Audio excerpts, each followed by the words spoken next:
अस्सलाम वालेकुम। I hope that all of you are fine doing very very great. This is doctor Mahin Javed. तो आज हमारी वीडियो हमारा लेक्चर नंबर 2 है इंटीरियर न्यूट्रिशन पे।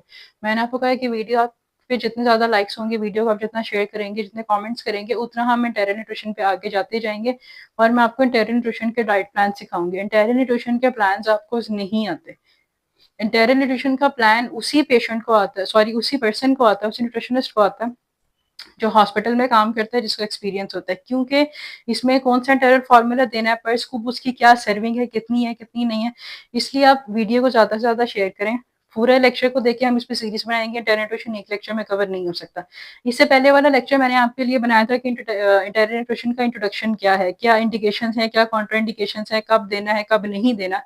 आज हम बात करेंगे कि पेशेंट जो है वो बाय माउथ किसी चीज को कंज्यूम नहीं कर पा रहा, क्यों, उसके ऊपर हम सारा डिटेल को पढ़ेंगे। फिर मैं आपको ये भी बताऊंगी कि पेशेंट की पोजीशन क्या मैटर करती है इंटीरियर न्यूट्रिशन में। इंटीरियर न्यूट्रिशन के पर स्कूप कितने फीट होते हैं, क्या निकलती है कैलोरीज, कितने विटामिन ए की सर्विंग निकलती है। ये चीजें जो है ना वो आपको बहुत इंपॉर्टेंट है पता होनी, क्योंकि अगर आप क्लिनिकल डाइटिशियन हो और if you want to work in hospital, तो इंटीरियर और पेरेंटल न्यूट्रिशन बहुत इंपॉर्टेंट है। ठीक है, इंटीरियर न्यूट्रिशन गलत होगी तब भी आपको ब्लेम किया जाएगा, इंटीरियर न्यूट्रिशन सही होगी तो आपको अप्रिशिएट किया जाएगा। ठीक है, तो इंटीरियर न्यूट्रिशन के अंदर मैंने आपको लास्ट लेक्चर में जहाँ पे लेक्चर एंड किया वो ये था कि आपका पेशेंट जो है बाय माउथ कुछ कंज्यूम नहीं कर रहा। इंटीरियर न्यूट्रिशन पेशेंट को क्यों दी जाती है? क्योंकि बाय माउथ पेशेंट कुछ कंज्यूम नहीं कर पा रहा। ठीक है, वो क्यों हो रहा है? वो डिफरेंट डिसऑर्डर्स की वजह से हो रहा है। पेशेंट को बर्न्स हो गई, एसिड रिफ्लक्स, इतना स्वेट था उसकी वजह से हो गया। तो हम क्या कर रहे हैं कि हम सबसे पहले देखते हैं कि पेशेंट अगर बाय माउथ कोई इस चीज को कंज्यूम नहीं कर पा रहा तो क्या इशू है, क्या चीज है। सबसे पहले हो सकता है कि वो पेशेंट जो है वो क्रिटिकली इल हो। क्रिटिकल इल का क्या मतलब है कि पेशेंट आईसीयू में या सीसीयू में। ठीक है, इंटेंसिव केयर यूनिट के अंदर है, ये क्रिटिकल केयर यूनिट के अंदर है। पेशेंट क्रिटिकल कंडीशन के अंदर है, पेशेंट अनकॉन्शियस है, या अगर पेशेंट कॉन्शियस है तो पेशेंट की कंडीशन ऐसी है कि हम उसको सिंपली सर्जिकल वार्ड में या मेडिकल वार्ड में शिफ्ट नहीं करवा रहे। तो सबसे पहले चीज कि अगर पेशेंट क्रिटिकली इल है तो पेशेंट को इंटीरियर न्यूट्रिशन देना बनता है। बाय माउथ वो कुछ नहीं खा रहा, या बाय माउथ कोई इश्यू हुआ है जिसकी वजह से वो कोई चीज नहीं खा रही, उसके लिए आपको मेरा पहला लेक्चर पार्ट 1 देखना पड़ेगा, फिर हम आगे चलेंगे। ठीक है, फिर कोई फिजियोलॉजिकल फंक्शंस, यानी कि पेशेंट अपना आपको मेंटेन ही नहीं कर पा रहा, मतलब बैठ नहीं पा रहा, चल नहीं पा रहा, उठ नहीं पा रहा, या च्यू नहीं कर पा रहा, किसी को स्वॉलो नहीं कर पा रहा, तो वो फिजियोलॉजिकल फंक्शंस होते हैं। इसके लिए भी हम इंटीरियर न्यूट्रिशन पेशेंट को प्रोवाइड करेंगे। या फिर रेस्पिरेटरी फेलियर के सांस लेने में इशू हुआ था लेकिन सांस आ ही नहीं रही है, इसलिए पेशेंट को हमें मैकेनिकल वेंटिलेशन के ऊपर डालना पड़ा। ठीक है, उस केस में भी जब पेशेंट आपका मैकेनिकल वेंटिलेशन के ऊपर होगा आईसीयू में या सीसीयू के अंदर, तो हम उसको इंटीरियर न्यूट्रिशन प्रोवाइड करेंगे। अदर देन दैट पेशेंट की डेथ हो जाएगी। पेशेंट को पूरे न्यूट्रिएंट्स प्रोवाइड करना जरूरी है। या अगर इंटीरियर न्यूट्रिशन के लिए पेशेंट क्वालिफाई नहीं करता, उसके लिए एक अच्छा कैंडिडेट नहीं है इंटीरियर न्यूट्रिशन के लिए, क्योंकि उसका गट जो है वो काम नहीं सही प्रॉपर तरीके से कर रहा, तो हम उसको पेरेंटल न्यूट्रिशन पे डालेंगे। पेरेंटल न्यूट्रिशन की भी प्लान, उसकी कैलकुलेशन, सारी चीजें मैं आपको बताऊंगी। तो देखो, एक चीज होती है इंट्यूबेशन। इंट्यूबेशन का मतलब है कि आप बाय माउथ एक ट्यूब प्रोवाइड कर रहे हो जो कि आपके लंग्स को असिस्ट कर रही है टू ब्रीथ। क्योंकि मैकेनिकल वेंटिलेशन में पेशेंट को उसी टाइम पे चला जाता है ना जब पेशेंट के वाइटल्स एकदम से शट होना शुरू हो जाते हैं। आपको समझ नहीं आता कि पेशेंट जो है वो एक लिविंग कंडीशन के अंदर होता है लेकिन वो नॉन लिविंग साइड पे जा रहा होता है। तो हमें उसको बचाने के लिए, उसके वाइटल्स को बचाने के लिए, उसके लैब्स को नॉर्मल करने के लिए हमें जो है पेशेंट को की इंट्यूबेशन करनी पड़ती है और उसके बाद वो मैकेनिकल वेंटिलेशन के ऊपर होता है। ये सबसे पहला पॉइंट है हमारा, ये वाला क्रिटिकली इल पेशेंट्स वाला। ठीक है, हम इसको इंटीरियर न्यूट्रिशन जो प्रोवाइड करते हैं। अब न्यूरोलॉजिकल डिसऑर्डर्स। न्यूरोलॉजिकल डिसऑर्डर का मतलब होता है कि पेशेंट के मसल्स काम नहीं कर रहे, पेशेंट चल नहीं पा रहा, पेशेंट खा नहीं पा रहा, या पेशेंट को हुआ एसिड रिफ्लक्स हुआ। वो एसिड रिफ्लक्स इतना स्वेट था कि पेशेंट का सारा एसोफेगस और माउथ जो है वो बर्न हो गया। या कोई ऐसा ट्रॉमा बाय एक्सीडेंट, पेशेंट का इतना स्केलेटल ट्रॉमा हुआ कि पेशेंट के मुंह के जो सारे मसल्स हैं वो काम नहीं कर पा रहे, तो उस केस में भी पेशेंट को इंटीरियर न्यूट्रिशन जो है वो प्रोवाइड की जाएगी। राइट, या पेशेंट अलर्ट ही नहीं है, या पेशेंट को अल्जाइमर्स है, या पेशेंट अनकॉन्शियस है, उस केस के अंदर हम उसको न्यूरोलॉजिकल डिसऑर्डर कंसिडर करते हैं।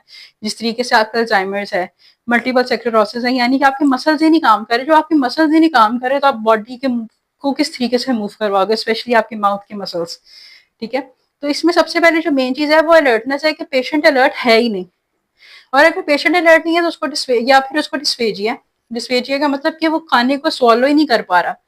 खाने को swallow नहीं कर पा रहा, ऑब्वियसली उसके एसोफेगस के अंदर कोई इशू है या उसके मुंह में कोई इशू है कि पेशेंट खाने को नहीं कर पा रहा swallow। और ये मेन होता है जर्ट के साथ, ये गर्ट के साथ गैस्ट्रो इसोफेजियल रिफ्लक्स डिजीज, इसमें एसिड का रिफ्लक्स होता है और जो रिफ्लक्स है वो इतना डेंजरस होता है कि सारा सारा इसोफेगस और मुंह जल जाता है स्टमक एसिड की वजह से, ठीक है।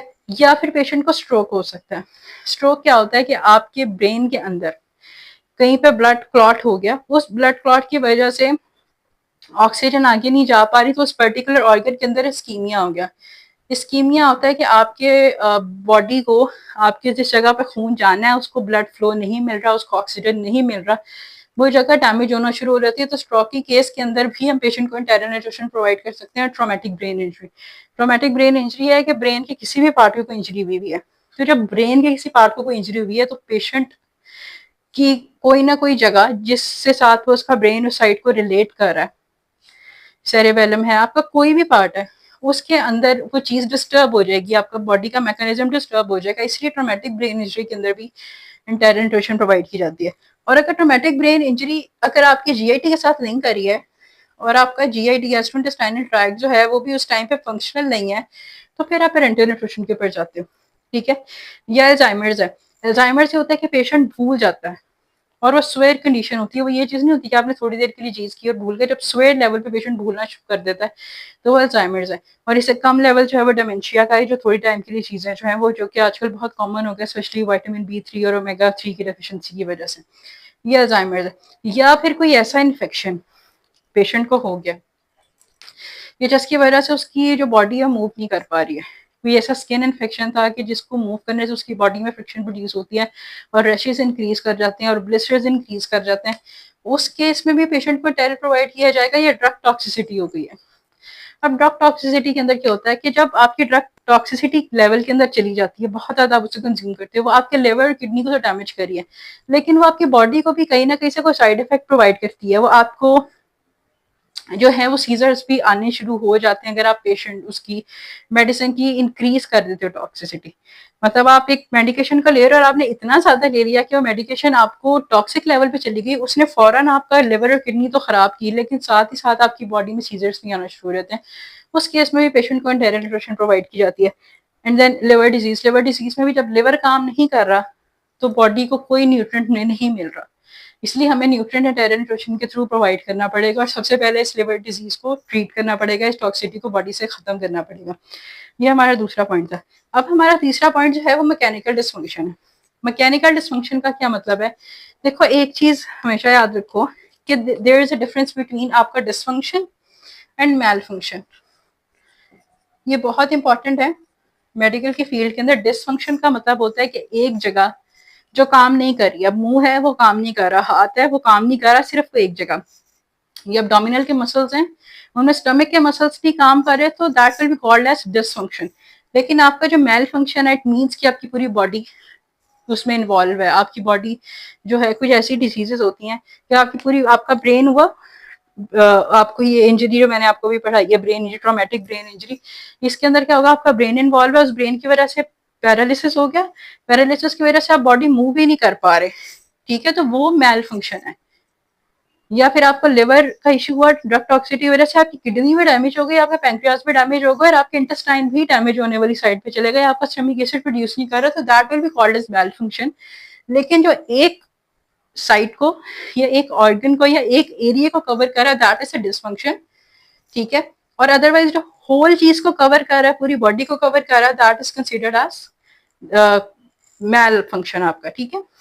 तो डिसफंक्शन, मैकेनिकल डिसफंक्शन, यानी कि खुद पेशेंट उस चीज को कंज्यूम नहीं कर पा रहा, तो सबसे पहले कि पेशेंट की या तो च्यू नहीं कर पा रहा या swallow नहीं कर पा रहा। दोबारा मैं ये बार बार आपको चीज इसलिए बता रही हूँ क्योंकि इंटेरल न्यूट्रिशन आप वाया माउथ या वाया नोज देते हो, और अगर इसके अंदर पेशेंट का माउथ या नोज जो है वो इस कंडीशन में नहीं है कि पेशेंट के मसल्स जो काम करें या उसको दिया जाए, तो हम सर्जिकल प्रोसीजर के साथ गैस्ट्रोस्टमी या जिजोनोस्टमी के अंदर पेशेंट की ट्यूब इंसर्ट करवा देते हैं इंटेस्टाइन के अंदर या एब्डोमिनल वाली साइड के अंदर, कि उसके अंदर ही हम पेशेंट को जो है वो फार्मूला प्रोवाइड करेंगे, ट्यूब फीडिंग प्रोवाइड करेंगे, रादर देन आप उसको मुंह से या नाक से प्रोवाइड करो, ठीक है। या ऑब्स्ट्रक्शन हो सकती है। ऑब्स्ट्रक्शन कैसे हो सकती है? ऑब्स्ट्रक्शन ये हो सकती है कि खुदा ना खास्ता आपका एसोफेगस था, वहां पे म्यूकस की बहुत ज्यादा आप कह लो कि फॉर्मेशन इतनी ज़्यादा किसी इन्फेक्शन या डिजीज़ की वजह से हो गई कि आपका जो एसोफेगस है वो नॉर्मली यहाँ से खाना चाहता था लेकिन यहाँ पे इन्फेक्शन हो गया, या फिर आपका जो है एसोफेगस में इतना एसिड रिफ्लक्स हुआ कि एसोफेगस जल गया। अब यहाँ से अगर आपको खाना पहुंचाओगे तो वो एक तो इंतहा इरिटेट करेगा आपके एसोफेगस को, दूसरा वो आपके एसोफेगस को करके उसके अंदर से बाहर निकल जाएगा, इसलिए उसका कोई तो वो ऑब्स्ट्रक्शन होती है, वो मैकेनिकल ऑब्स्ट्रक्शन उसको कहते हैं। फिर जर्ड या गर्ड दोनों प्रोनाउंसिएशन जिसकी ठीक है, that is gastro oesophageal reflux disease. उसके अंदर क्या है कि वही चीज का आपका स्टमक से एसिड आया, इतना स्वेट था कि आपका सारा एसोफेगस और माउथ जो है वो सारा उसे बर्न हो गया। फिर स्कार टिश्यू। अब जो स्कार टिश्यू का मतलब है जिस तरह हम कहते हैं कि हमें चोट लगी और जख्म का निशान रह गया, बस एक चीज होती है कि उसका स्कार रह जाता है, निशान रह जाता है। लेकिन अगर हम बॉडी के अंदर बात करते हैं ना कि खुदा ना खास्ता आपके लिवर को किसी चीज ने इफेक्ट किया या आपके एसोफेगस को इफेक्ट किया, तो वो स्कार वहां पे इरिटेट होता रहता है कि अगर आपके एसोफेगस के अंदर आपको 10 ईयर्स पहले एसिड रिफ्लक्स हुआ था और अभी आपको इस तरह की चीज खाते हो जो बहुत स्पाइसी फूड है, तो वो इरिटेट करता है। इट मीन्स कि आपका स्कार जो है वो एक्टिक फॉर्म के अंदर है, वो हील नहीं हुआ।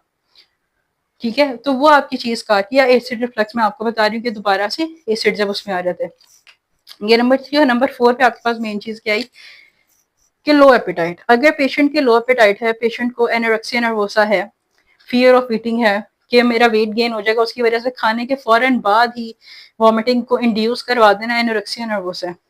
ठीक है, उस केस में या पेशेंट कुछ खा ही नहीं रहा, उसको भूख ही नहीं लग रही है, बिल्कुल भी उसकी बॉडी के अंदर कोई चीज नहीं जा रही और भूख इस लेवल पे नहीं लग रही कि पेशेंट मैल नरिश हो गया, पेशेंट को डिजीज होने के चांसेस इतने हो गए कि पेशेंट आईसीयू सीसीयू में आ गया, उस टाइम पे भी आप पेशेंट को इंटरनल न्यूट्रिशन प्रोवाइड करोगे।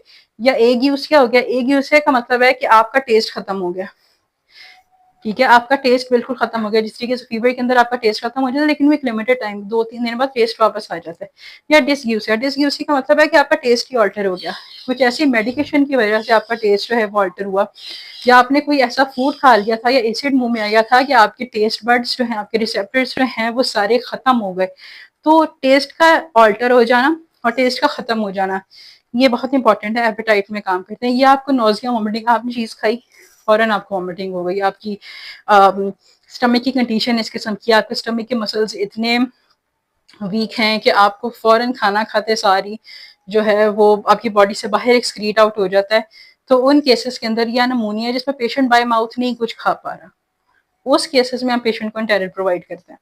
ठीक है, अब एक बहुत इंपॉर्टेंट चीज जो जहन में रखने वाली है कि इंटेरल न्यूट्रिशन की नीड का बहुत इंक्रीज हो जाती है। इंटेरल न्यूट्रिशन में आप कैलोरीज प्रोवाइड करते हो, कार्बोहाइड्रेट्स, प्रोटीन्स। मैं इसलिए कह रही हूँ आपको प्लान्स और कैलकुलेशंस के साथ सिखाऊंगी।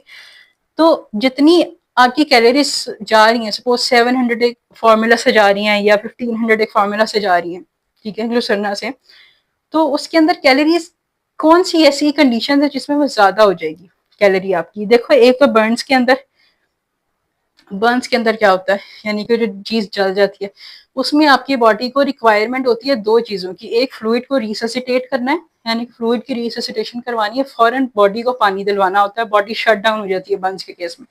या फिर यानी पेशेंट को साथ साथ प्रोटीन प्रोवाइड करना होता है। इसलिए वो पेशेंट जिसको बर्न्स हुए हैं, जो जला हुआ है, पूरी बॉडी पे हुआ है जला, या पूरी टांग जल गई, बर्न्स भी पढ़ाऊंगी कि सरफेस किस तरीके से आप उसकी कैलकुलेशन करते हो, कैसे होते हैं बर्न्स। तो उस टाइम पे आपकी न्यूट्रिशनल रिक्वायरमेंट ज्यादा रहती है, कैलोरी ज्यादा जाती है। ठीक है, अगर 1500 दे रहे हो तो 2000 पे लेके आनी पड़ेगी उस पेशेंट की जिसको बर्न्स है। फिर स्वेट ट्रॉमा, ट्रॉमा का ये होता है मकसद कि पेशेंट की बॉडी के ऊपर कहीं ना कहीं से दबाव पड़ा, पेशेंट का एक्सीडेंट हो गया, या पेशेंट का स्केलेटल इस तरीके से कहीं से गिर गया कि उसका स्केलेटल टूट गया, उसके मसल्स काम नहीं कर रहे, उसको आप कहोगे स्वेट ट्रॉमा में पेशेंट को देना बहुत जरूरी होता है ज्यादा कैलोरीज, अदरवाइज पेशेंट उठेगा ही नहीं, पेशेंट अपने आप को हील करेगा ही नहीं। और third anorexia nervosa, anorexia nervosa को हम वैसे तो कहते रहते हैं कि सिंपल है कोई चीज या खाली नाम ले लिया, एनोरेक्सिया नर्वोसा बहुत डेंजरस चीज है, इससे पेशेंट्स की डेथ भी होती है क्योंकि फौरन खाया हुआ वॉमिट होता है और वॉमिटिंग के साथ आपको एसिड रिफ्लक्स भी बहुत बुरे तरीके से होता है, इसलिए पेशेंट्स जो है इसमें कोमा में भी चले जाते हैं, पेशेंट की डेथ हो जाती है। ये अब फिजिकल असेसमेंट है। आपको मैंने बताया कि कुछ ऐसे केसेस हैं जिसके अंदर आप देख रहे हो कि पेशेंट को हमने किस तरीके से, क्या पेशेंट क्वालिफाई कर रहा है एंटेरियर न्यूट्रिशन के लिए या नहीं, तो कुछ ऐसी चीजें जिसको फौरन आपको जहन में रखना है। ठीक है, अब फिजिकल असेसमेंट पेशेंट को देखते सार अभी आपने उसकी लैब्स नहीं करवाई, आपने उसका वेट हाइट कुछ नहीं पूछा, देखते सार आपको क्या चीज पता चली, ठीक है, कि पेशेंट अगर with in a month 5% weight loss कर रहा है तो वो इंटेरियर न्यूट्रिशन पे आएगा, यानी कि कोई मसला है। इतनी जल्दी किसी का वेट लॉस नहीं होता, जो अगर आप इंटेंशनली भी करो तो इतना ज्यादा 5% वेट लॉस नहीं होगा कि एक महीने में 10, 15, 20 किलो कम हो जाए। अगर ये कम हो रहा है इट मीन्स कि पेशेंट की बॉडी में कोई डिजीज है, ठीक है, या 3 मंथ्स के अंदर 7 to 8% हो जाए, तभी ये मतलब है कि पेशेंट की बॉडी में कोई डिजीज कंडीशन है, उसको इंटेरियर प्रोवाइड करनी पड़ेगी या फिर इंटेरियर न्यूट्रिशन, अभी हम इंटेरियर की बात करें। या 6 मंथ में 10% हो गया, मतलब इतना ज्यादा वेट लॉस हो गया पिछले कुछ 6 महीनों के अंदर कि पेशेंट खुद कह रहा है कि मुझे समझ नहीं आ रहा कि मेरी बॉडी में मैंने इंटेंशनली वेट लॉस ही नहीं किया तो इतना कम क्यों हो गया।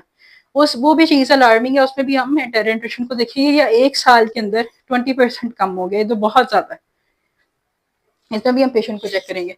फिर एस्टिमेट कैलोरीज आपने जो पेशेंट को प्रोवाइड करनी है, जो उसके पास होनी चाहिए, वो 50%, लेस देन 50% या इतनी 50% 1 वीक के अंदर पेशेंट अपनी कैलोरीज को कंज्यूम करे अपनी बॉडी की रिक्वायरमेंट को। अगर उसकी बॉडी की रिक्वायरमेंट की कैलोरीज 2000 है तो वो मैक्सिमम 1200 तो ले, अदरवाइज पेशेंट मैल हो जाएगा और इंटेरियर पे चला जाएगा। और इस तरीके से 1 मंथ के अंदर उसकी 75% या लेस देन 75% कैलोरीज होनी चाहिए, ठीक है। और एक और मेन चीज, अगर पेशेंट 7 to 14 डेज से बाय माउथ कुछ नहीं खा रहा, वो कोमा के अंदर हो सकता है, वो आईसीयू के अंदर हो सकता है, तो ये आपकी रिस्पॉन्सिबिलिटी है कि पेशेंट को इंटेरियर न्यूट्रिशन प्रोवाइड करें, अदरवाइज पेशेंट की डेथ हो जाएगी। इंटेरियर न्यूट्रिशन इसलिए इंपॉर्टेंट है कि पेशेंट को हमें कॉन्शियस, उसकी बॉडी को कॉन्शियस रखना पड़ता है। ऑल दो पेशेंट अनकॉन्शियस है, मैकेनिकल वेंटिलेशन के ऊपर है, लेकिन उसको इंटेरियर देना पड़ेगा, ठीक है। अब ड्यूरेशन बहुत मैटर करती है इंटेरियर न्यूट्रिशन में। मैं आपको गैस्ट्रोस्टमी, जुजुनोस्टमी सारा कुछ बताऊंगी, ट्यूब्स बताऊंगी किस तरीके की होती हैं, लेकिन ये है कि ये कितना लंबा चलेगा, इंटेरियर न्यूट्रिशन कितनी चलेगी। अगर ज़्यादा लंबी है तो हमें सर्जिकल प्रोसीजर के साथ जो है वो पेशेंट के अंदर ट्यूब को इंसर्ट करवाना पड़ेगा, वहाँ से हम बाहर से फॉर्मूला उसको प्रोवाइड करेंगे और सारा कुछ। लॉन्ग टर्म है या शॉर्ट टर्म है। और एक और मेन चीज़ कि इंटेरियर न्यूट्रिशन में पेशेंट को आपने इंटेरियर दे दिया, पेशेंट की बॉडी उसको एलिमिनेट कर पा रही है in the form of urine और फीसेस, ये बहुत इंपॉर्टेंट चीज़ है। अगर ये नहीं करी तो इसका मतलब कि वहाँ पे कोई मैकेनिकल ऑब्स्ट्रक्शन है जिसको हमें करना पड़ेगा और पेशेंट को इंटेरियर से छुड़वा के पेरेंटल के ऊपर लाना पड़ेगा। तो ये सारा इंटेरियर न्यूट्रिशन की वो चीज़ें थी कि जब आप बाय माउथ किसी चीज़ को नहीं लेते तो क्या होता है। तो इस वीडियो को ज़्यादा से ज़्यादा शेयर करो, चैनल को सब्सक्राइब करो, वीडियो को ज़्यादा से ज़्यादा लाइक करो, ताकि हम इंटेरियर न्यूट्रिशन की कैलकुलेशन और उसके प्लान्स के ऊपर आ सकें। और इंटेरियर न्यूट्रिशन एक वीडियो में कवर नहीं हो सकता, उसके लिए बहुत सारी वीडियोस चाहिए, ए टू जी आपको इंटेरियर न्यूट्रिशन यहाँ पे मैं फ्री में पढ़ा रही हूँ। और इंटेरियर न्यूट्रिशन आपकी तब क्लियर होती है जब आप प्रैक्टिकल के ऊपर आते हैं, लेकिन प्रैक्टिकल से पहले आपको इंटेरियर न्यूट्रिशन की एक एक चीज पता होनी चाहिए, क्योंकि आपने एक क्रिटिकली इल पेशेंट के साथ डील करना है। उस वक्त पेशेंट आपको नहीं बताएगा कि मुझे भूख लग रही है, मुझे नहीं लग रही, आपको एक एक चीज पता होनी चाहिए कि इसको क्या हुआ और क्यों देनी है और कब देनी है, कैसे देनी है, कितने टाइम के लिए देनी है interior nutrition. Thank you so much.